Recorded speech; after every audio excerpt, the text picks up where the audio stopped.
Welcome, everyone. If you're coming to the room, we're going to get started here in a minute. My name is Scott. I'm just technically producing. Some of you have heard me give this talk earlier today. You're coming into the room muted. If you want to speak or need to speak at any time, you'll need to unmute yourself. It's probably best to keep ourselves all muted when we're not speaking, just to keep the ambient sound down. Just in case you're not as familiar with the Zoom controls, you'll definitely want to turn the chat panel on, which is in the menu at the bottom of your screen, probably, maybe at the top. There's a thing that says chat. If you click on it, it will open a little window. And from there, you can chat to everyone in the room, or you can privately chat to people, individuals. If you have a technical issue, you can chat to me and ask me about it. Maybe I can help you. There are also some reactions. If you look on also in that same menu, there's a little, I think it's a smiley face, and it says reactions. You can give little thumbs up and little visual responses if the speaker is asking you questions. And there are some other reaction tools. If you open the participants window, also in the menu, there's a thing that says participants. You'll see everyone in the meeting, and there are a few other things. You can raise your hand there. You can respond to questions. Let us know you're having a coffee break, that kind of thing. The other thing is you have a choice of views. If you want to see everyone in the room, you might want to choose the gallery view. For this is probably up on your upper right part of your window. There's a little thing that says view, and you have either gallery or speaker, so you can toggle between those. With that said, I'm going to turn you over to Brent, who's your speaker for today. Great, thanks so much, Scott. Appreciate it. Welcome to everyone this afternoon. I hope you're in Houston. It looks like it's a little dreary day. We've got a little bit of the cold front, I guess, coming on to us. So hopefully it's brighter and sunnier in your part of the world. My name is Brent Colescott, and I'm going to be speaking to you today about the new collar workforce, skills versus degrees with talent development in 2020 and beyond. And I'm sure a lot of us are hoping for that beyond at this point. Quick background on me. I am the Senior Director of Global Business Strategy and Transformation for Skillsoft SumTotal. Actually have been a part of the learning and development scene here in Houston, Texas for probably the better part of 20 years. Was a practitioner before shifting over about 5 years ago to the vendor side. I have been out here in Houston and Kingwood, Texas area for probably 30 plus years. So it's always fun to be part of the ATD Houston programs that are out there. One other piece, just to kind of let you know, I do write my own blog every week, working on tomorrow's blog, but follow me at brentcolescott.com for insights and such. So it's always fun to kind of see what's happening and give my spin on it. So it's actually been almost a year and a half that I've been doing this. So let's get into where we're going today with some of the changing of norms and how this is impacting learning and development in 2020. So back in March of this year, when we all started the lockdowns, I kind of took my Rubik's Cube and black crystal, 8-ball, and just said, what is it going to look like this year? And so I actually wrote most of these in March, but to me, from what I've seen, I was pretty spot on given what I thought was going to be happening and what I've seen happen so far in this crazy year that we've had. When you look at before and after COVID, well, let's go down the list. Remote work. This was when we were all pushed at home. In the years past, for most that have been in sales, it's been sales centered. It's been that kind of one day of the week. Maybe you can beg your boss to let you have maybe a day or two here or there. It was always optional. Now it's become part of the business continuity strategy as we're looking at things. Wellness. This is getting more and more traction every single day. And this was something that I thought was going to be an issue, and I pretty well was accurate in terms of it. Things of wellness in the years past was always about the idea of reducing costs for the business. How can we, reduce the medical costs, the plans? It was about step programs that people had in their companies, put the pedometer on, here's a team. I worked in the energy sector here, and we did that one time, see which team could get the most steps. Ultimately, you're getting healthier, which lowers the premiums and the costs. wellness now is going to become an essential function moving forward for organizations. And it's going to be tied a lot to the emotional wellness that people are going to be dealing with, the different fallout impacts of the COVID aspect, whether it's the emotional stress of being separate, the anxiety of being out in public, the anxiety of possibly contracting something, dealing with your kids, never leaving them alone, being with them all the time, what have you, the wellness factor, job loss even. It's all going to be an emotional toll that's going to be taken and dealt with for years to come. So this is going to be a major component of what we're going to see, particularly as it will also fall on the HR and L&D side of things.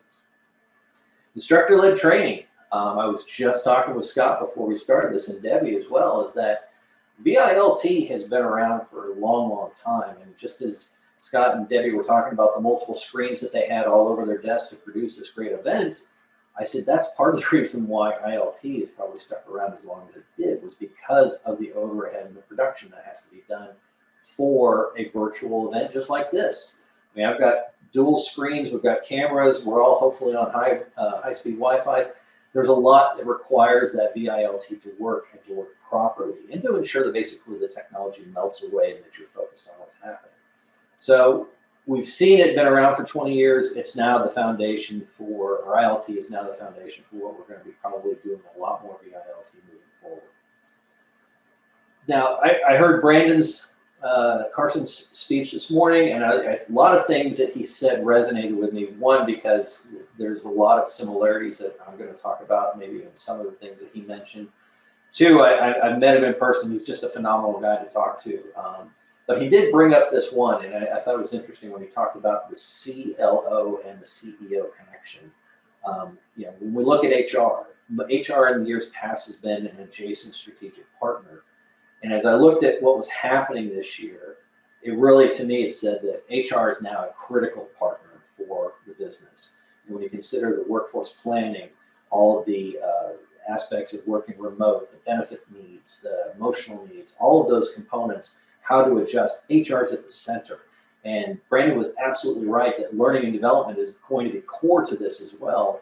And the need for it to be tied directly to the business, directly to the CEO, I think you're going to see it more so than ever before.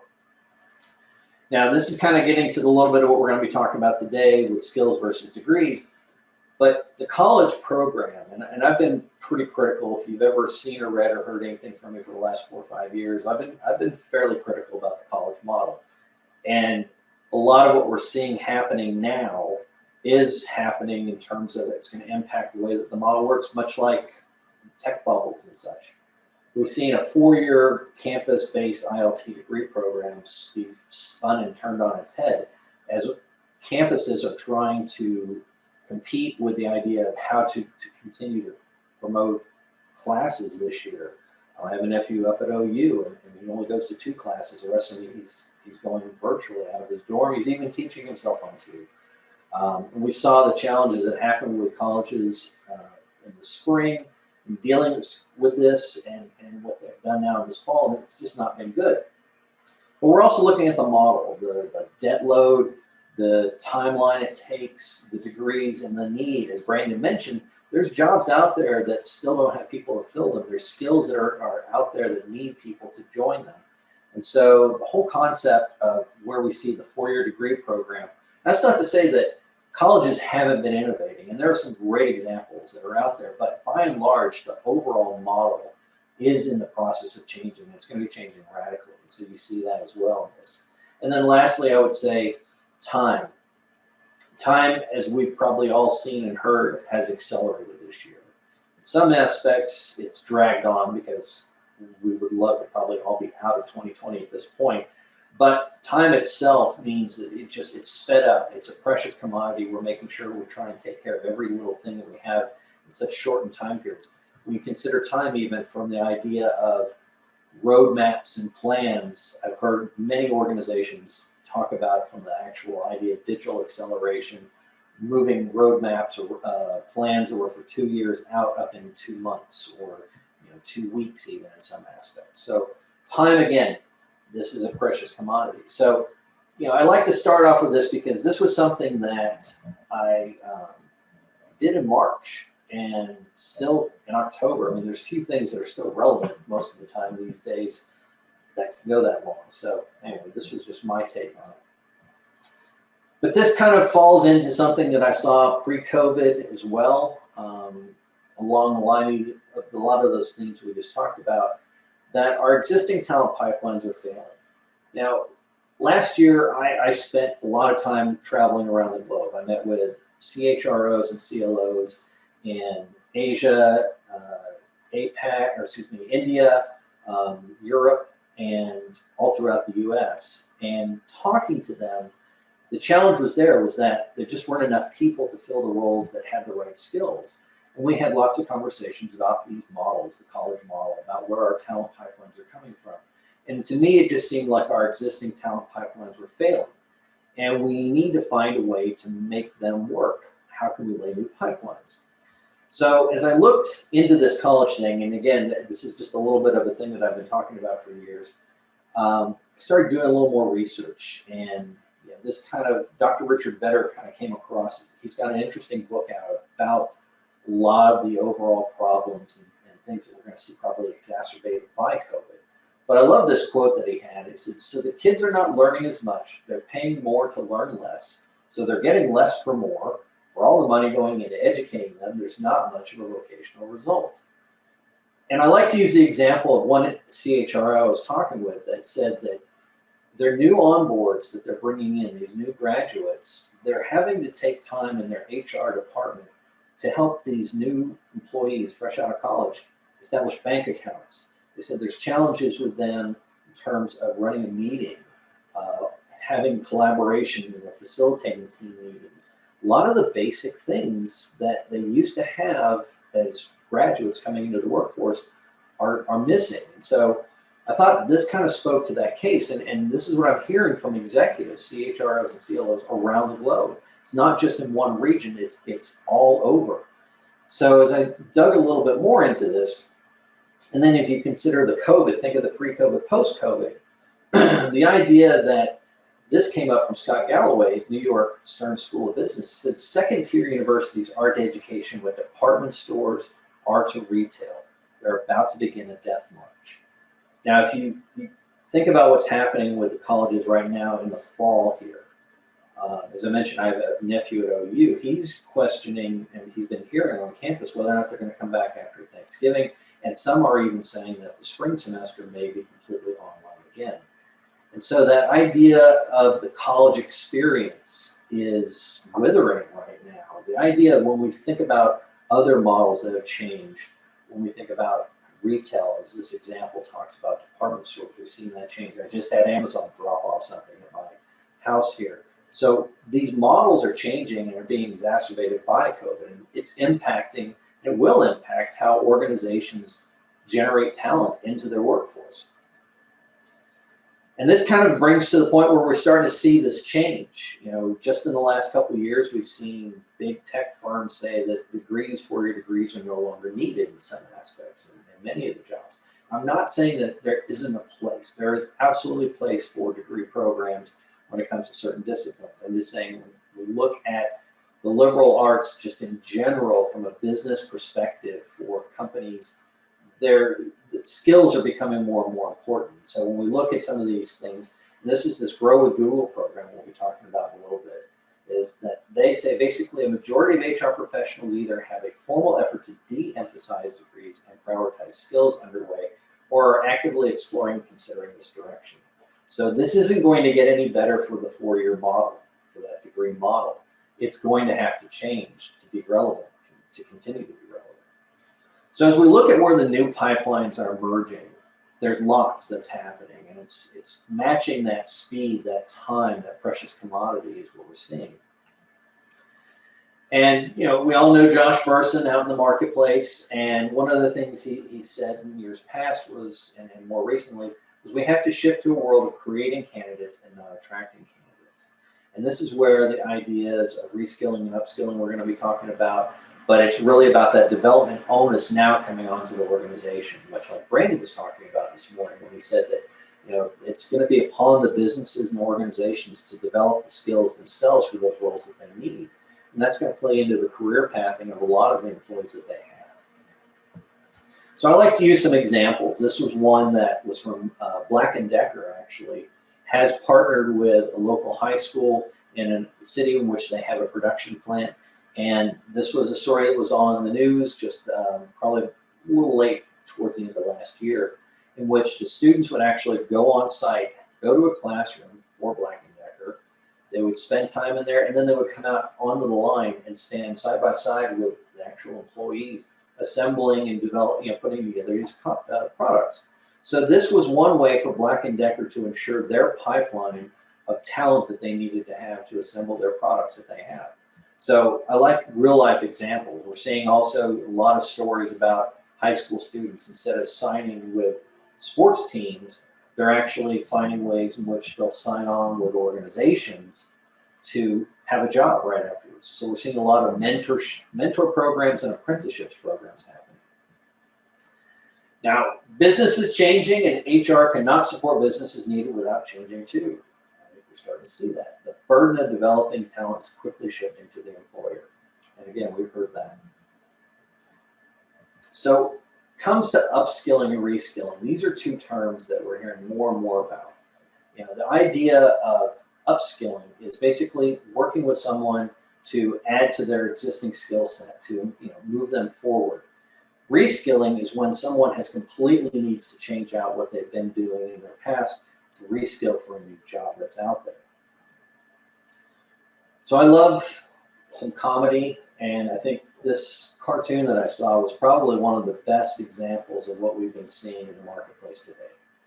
This idea that, and trust me, I've been with organizations where we've gone through a painful digital transformation, or the word transformation is just something that you roll your eyes every single time you heard that word. But again, I think this epitomizes it great. Digital transformation is years away. I don't see our company having to change anytime soon. And then, of course, we saw the COVID wrecking ball.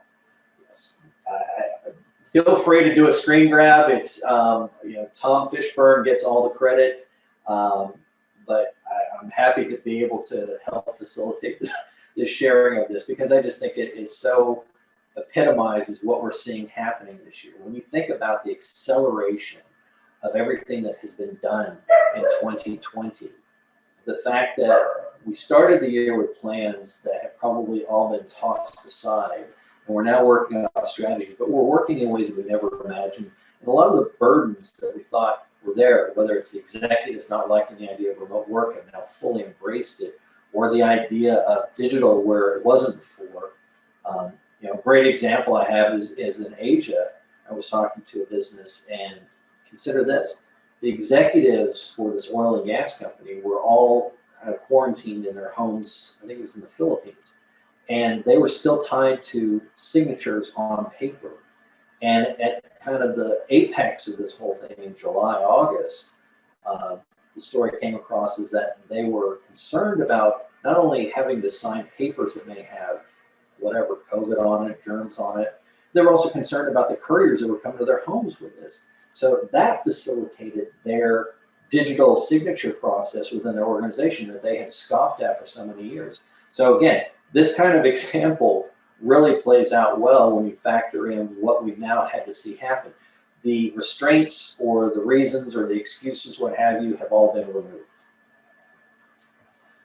So this has kind of brought us towards a term that I found as I started looking into this whole idea of reskilling and upskilling. And it was this term called the new collar worker. And when you consider how everything shifted in March, more people are working remote than have ever been done before. And that's not necessarily an option for everybody. There are people that no matter what, their job cannot be remote. And so as we look at the transition and changes, this term came across, this new collar worker. And when you consider what is the definitions, it's individuals who develop technical and soft skills needed to work in the contemporary tech industry through non-traditional education paths. Well, if you consider anyone that was in a blue-collar job, hospitality, or any other, hospitality and airline, God love you, I would love to be back in a hotel, on a plane, as fast as I possibly could. And it's just a tragedy to see what's happened in that sector. But when you consider that there's been a spike in development opportunities for many people online, taking it throughout this pandemic, those that were in positions where they could not be remote, could not do their job, it was just not a technical, it was a face-to-face, person-to-person kind of job, these are the new-collar workers. These are the ones that have quickly adjusted and adapted from being a face-to-face, person-to-person type of role to now being virtual. And so I thought this term really kind of hit well within what we're seeing in the reskilling and upskilling that's happening right now in the marketplace. Yeah, this is an example, just one. It was given to me as I was doing kind of one of these talks in the Asian sector, where this gentleman has actually upskilled himself to not necessarily drive. He's driving the truck remotely. They're using 5G networks. So if you look at the bottom left, that backhoe and that truck, there's not a single person in them. They're both remotely. And they did this to kind of separate the social distancing and such for safety. So they're doing these things in a different way. This is a new collar worker in the sense that he was hands-on in a truck, and now he's literally doing this thing through Wi-Fi, 5G, and using digital technology to do this. So I like using examples, as I said, to always show where things are happening. Now, when we look at reskilling in the workforce, or even upskilling, but reskilling, this is where we look at where 74% of organizations are working towards this. There's 25%, essentially 26%, are in the process of actually having programs, but 74% are not quite there yet. And even 10% are thinking about it. So this is where we're looking at some challenges in the marketplace, that there's still this desire to do it, but ability to actually do it is not quite there.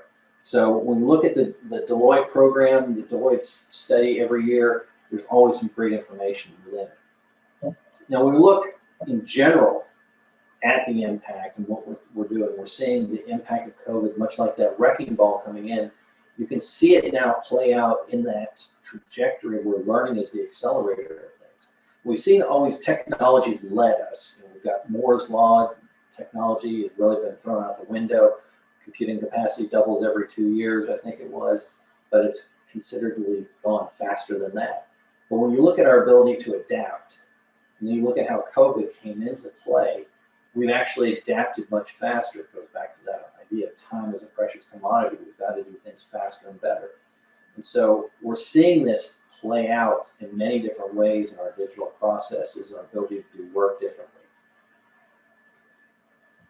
Which kind of brings us to the point of when you talk about modern learning, and I've said this for probably several years, but the idea of the greatest skill right now is the ability to learn, unlearn, and learn again.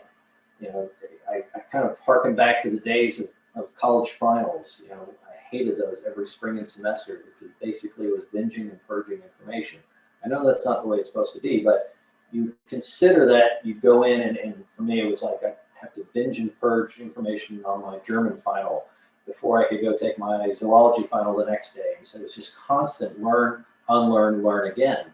And this is what we're going to see happen more and more in the marketplace because, as Brandon said this morning, the skills have to be there. There are skills that are out there, or that people have jobs that they need those skills that they haven't even been developed yet. And so it's a constant learn, unlearn, and relearn.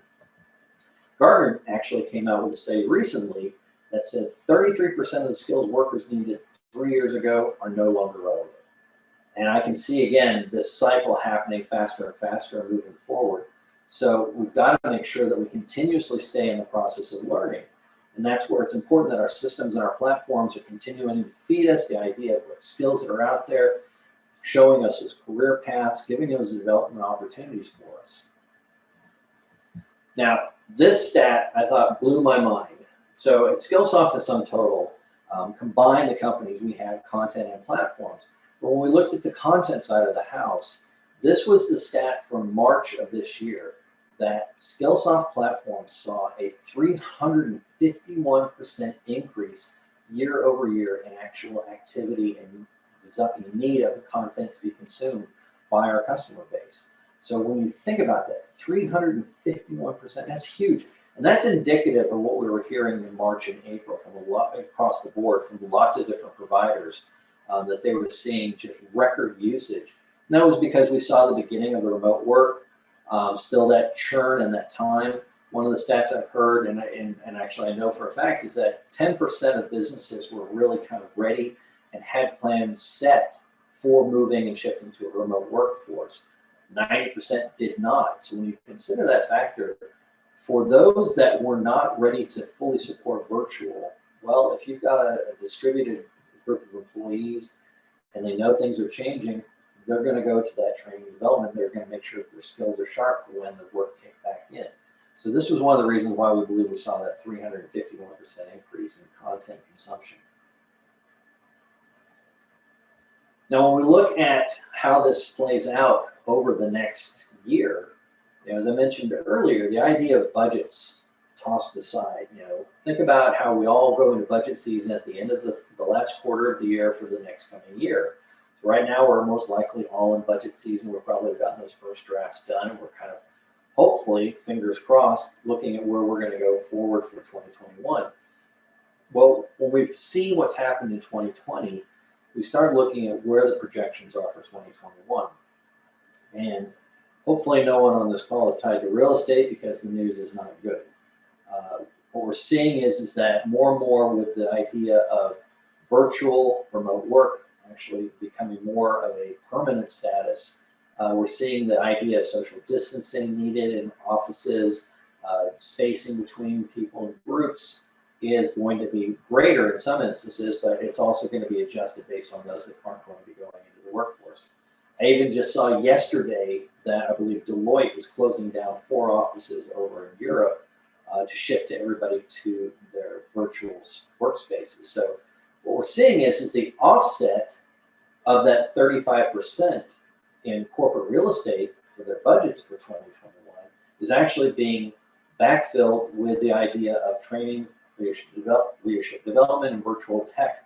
So a lot of that is moving into the space. And for those of us at ATB, I'm sure it's probably going to be all good because it means that that's going to be budget dollars towards our initiatives that we're going to be pushing forward in 2021 for those that aren't already pushing forward on those initiatives. So it's very interesting to see kind of the offsets. We'll see maybe more of what strategy looks like for those budgets in 2021. Travel is going to be another area where money is probably going to be reallocated, and we consider the virtual aspect, virtual instructor-led training, and everything that's happening as well.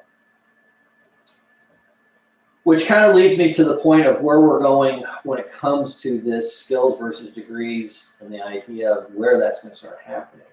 Now, we've had certificates.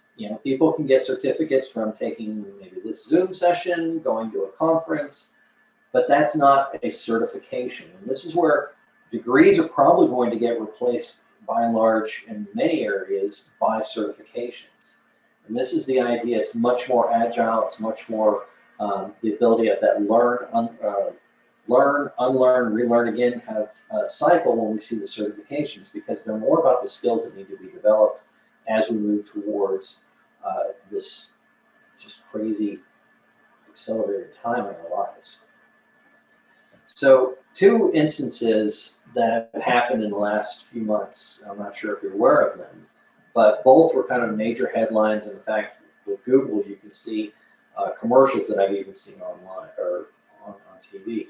Microsoft, though, came out with a huge announcement in June. And basically, they are going to move forward with helping 25 million people by the end of this year with new skills. They're providing almost a ton of content out there, free in many instances, to be able to help people that are transitioning, those new collar workers. So this is a huge initiative that's been out there. This is also coupled with a lot of changes that they're making. Many of us have been in Microsoft Teams this year. Excuse me one second. A little bit scratchy throat there. But Teams is actually going to be tightly integrated with the LinkedIn Learning that they have that Microsoft owns as well. So you're going to see a lot of things happening in that instance. That's Microsoft kind of filling the skills gap. Google is pushing forward with their Google Grow program. That was that quote I showed you earlier about the need for kind of moving away from degrees. And Google has done a lot more with their certification programs to continue to help with those new-collar workers as well. So earlier this morning, when I was watching Brandon's presentation, he actually hit on a topic that kind of really resonated with me, and it's something that I've been doing for many, many years talking about, which is digital maturity. Now, if you went out to the app and pulled out the slide deck prior to today, probably prior to noon today, you might want to go back and pull it back down, because I added a few slides based on seeing Brandon's presentation that really speaks to something I've been talking about a lot and really seeing happen more and more, which is this digital maturity matters. This is something, digital maturity, overall organizational maturity, is a topic I've been talking about for several years. But what's interesting is it's become more in vogue now. And with Brandon talking about this morning, I thought, wow, I've got to make sure I cover this, because this is something very, very much important to me as we see this. And this has been happening in this time period from March until now, and will continue, is this maturation of our digital processes, the virtual that we need to have in order to continue to compete. So a couple things came out of this digital maturity this year. Fosway Group, which is over in Europe, did a study, and they found that based on the impact of COVID, that organizations that are mature in their learning processes are 2 times more adept and able to cope with the changes in the marketplace. And so this is something that the more mature you are, the more adaptable you're able to be to move. Joanna, the presentation should be in the app, I think, so we'll definitely make sure you've gotten that taken care of. So we see those with the maturity of digital learning, twice as likely I've found coping with the impact of the pandemic easy. But then we look at 82% increase in the demand for digital learning has happened. So when we look at the ability to adapt, we look at the increase, and there's my dog, but this is where it goes to that 351% increase. We're seeing that in that demand. We're seeing the shift in virtual needs and requirements. So this is all playing into the idea of digital maturity. The more mature your organization, the more able it is to meet the needs that are happening now. So I kind of like to give this as a reference, because this is something we've been talking about for many years, is that we have our own model. It's our organizational maturity model. And essentially, we've got a 5-stage model that starts with a siloed, learning and talent are separate processes, move to a targeted stage where we see learning talent connections start to happen. This is that development, this is that skills building, the reskilling and upskilling. Then when we look at transforming, organizations are transforming into more of a people-centric, all about development. It benefits the business, to continuous and then optimize, which are rarefied air. But I want to put this in the context of what I've seen so far this year. So we've been doing a survey of companies and organizations for quite some time. We've been getting results back from them. And I can tell you, and I'm going to show you on a couple of these slides coming up, exactly where the data shows that they land. And most of them are in the lower end of the scale. But what I can tell you is we've done a kind of an interim survey in the last month or so, and we're seeing the data start to point to very much a movement up the scale more rapidly than I've seen in years past. Generally, most organizations were working between a 1 and a 2 from the overall standpoint of the scale. We're seeing that shift now from 2 to a 3, and even, I would say, 3 to a 4 in some instances. But this is one factor, this is one angle, this is our 5-stage model. We measure these 9 areas on that 5-stage model. So we look at what culture is across all 5 stages. We look at HR's role. Governance is important. User experience, technology, funding, organizational alignment. This is that content. Is it aligned with the organization? Elective participation. Do people willingly go? And when we see the instance of 351%, we're seeing a lot of willingness. And then reporting and measurement overall, the impact of the business, not just how many completions. So when we looked at this pre-COVID, this is kind of, when you think about that 1 to 5 scale, this is where the numbers lay. Culture was always higher, but again, still in that targeted phase. We're seeing the siloed and targeted kind of be this back and forth pull on all of these, but which overall the average was 1.84.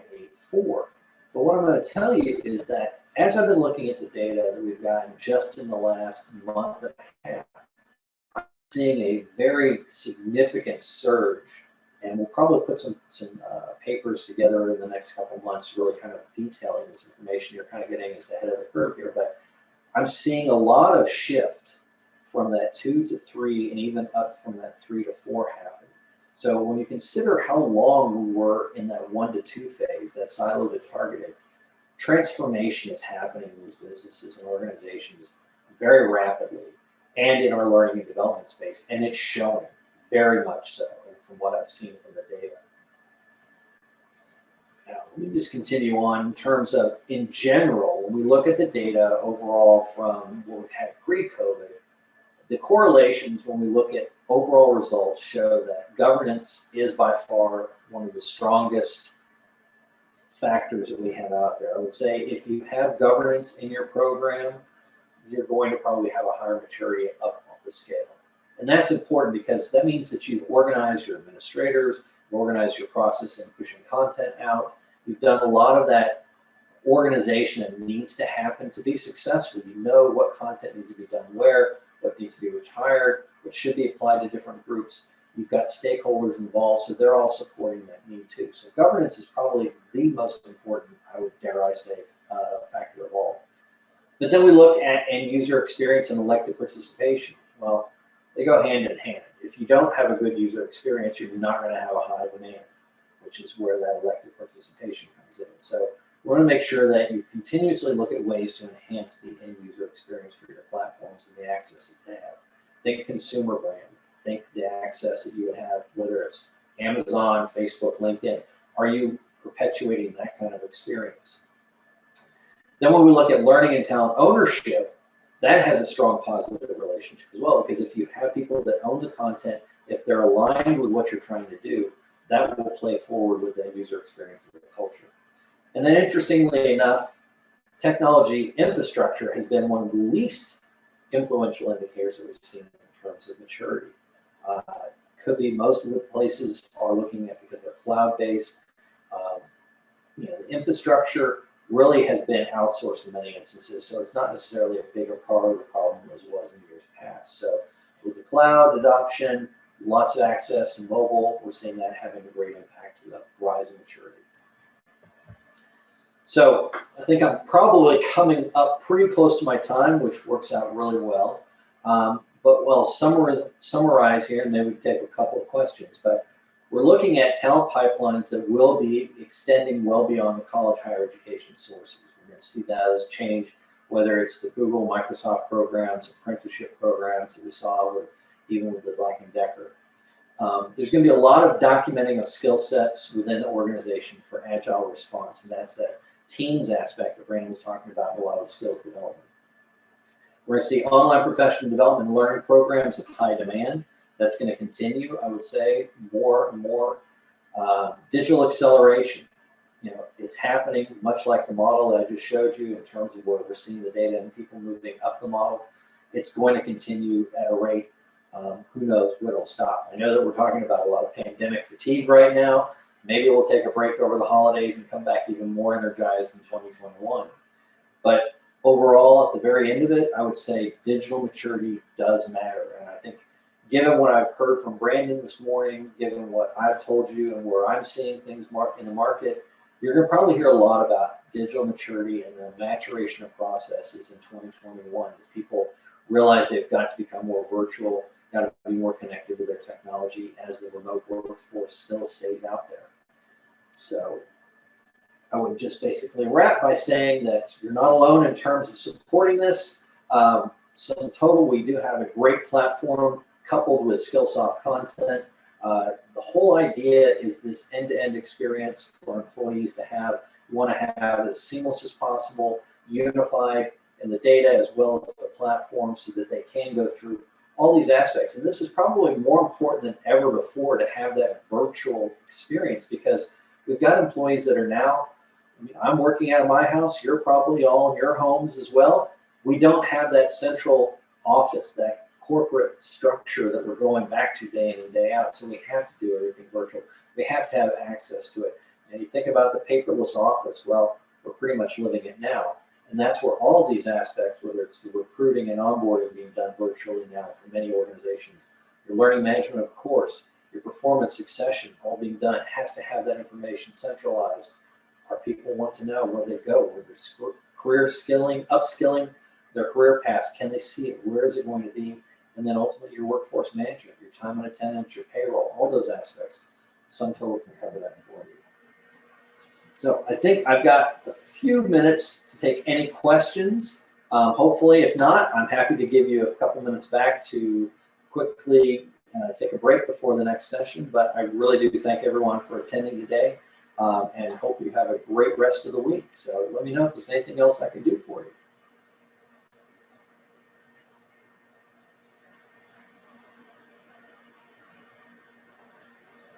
Comments coming in. Great. Thank you very much, Stephanie. Thank you, Francisca. All right.